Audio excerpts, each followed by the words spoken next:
At 0630 hours on June 6, 1944, Heinrich Soe crouched inside a concrete bunker overlooking a narrow strip of sand the Americans would soon name Omaha Beach. Was 20 years old, a farm boy from Lower Saxony who had never fired his weapon at another human being before the day was over. That innocence would be gone. Soe was stationed at Widerstances 62, one of 15 heavily fortified German strong points guarding this sector of the Atlantic Wall. He had been assigned there 3 months earlier. In that time, he helped dig trenches into the chalky earth, strung coils of barbed wire along the dunes, and positioned the machine guns that now pointed toward the gray horizon of the English Channel. He knew the beach below with intimate precision. He knew where the tide would stop, where firm sand dissolved into treacherous shingle, where men would be forced to slow, cluster, and expose themselves. Every one of those points had been marked on German maps as a kill zone, calculated, measured, rehearsed. Through the early morning mist, Soe watched the horizon darken. First came ships. Then more ships. Then so many that the sea itself seemed to vanish beneath steel. Had been told the Atlantic Wall was impregnable. He had been told the Americans were soft, undisciplined, unblooded, unprepared for real war. He had been told many things the night before. His commanding officer, Lieutenant Bernhard Furking, had delivered a final warning. If the invasion came, it had to be stopped on the beach, not in the hedgerows, not in the villages beyond. On the sand. Field Marshal Erwin Rommel himself had said the first 24 hours would decide everything. If the enemy gained a foothold, Germany would lose the war.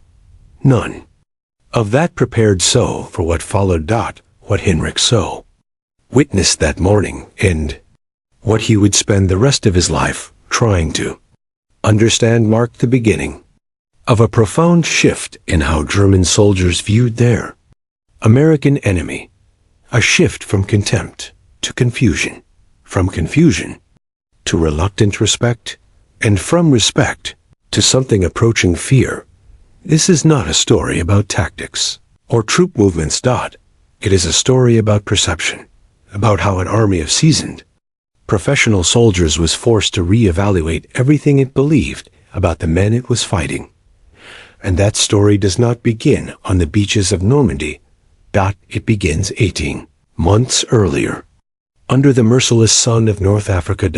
In February 1943, the soldiers of the German Afrika Korps had every reason to feel confident. They were veterans, hardened by 2 years of brutal desert warfare against British forces across Libya and Egypt. They had survived sandstorms that erased the horizon, learned to fight when engines choked on dust and water meant life or death. They had mastered armored combat across open terrain where a single mistake could mean annihilation. They had been led by Erwin Rommel, the Desert Fox himself. They had pushed to within 60 miles of the Suez Canal.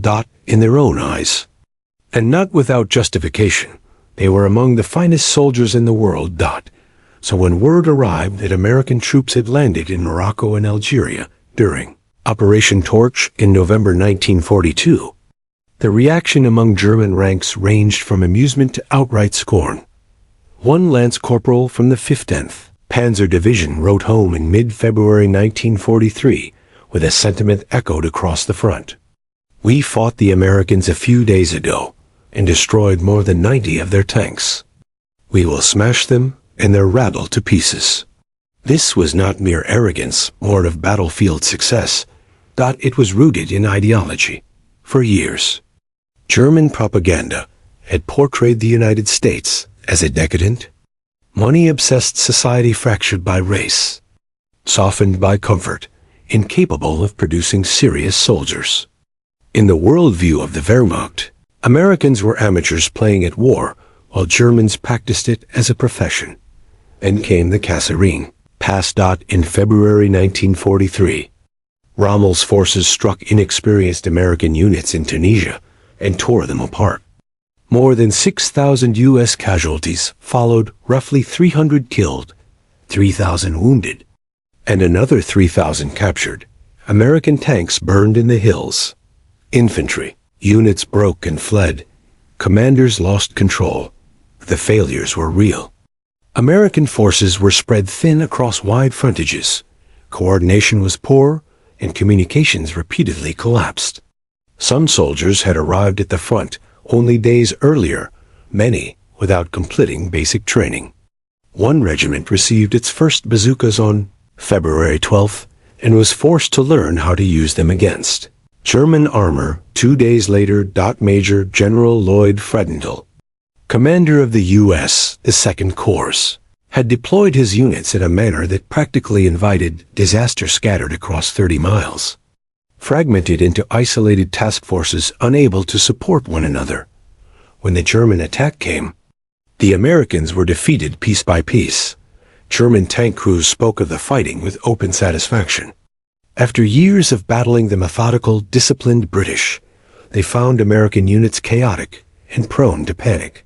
Panzer columns rolled through positions that should have held. Infantry scattered.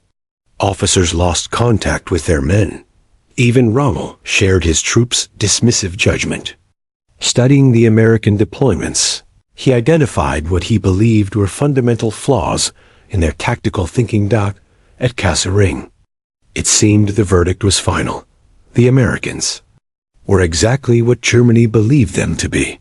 What no one at the time could see was how temporary that judgment would be, because the men who stumbled and broke in Tunisia were learning, and the next time German soldiers met,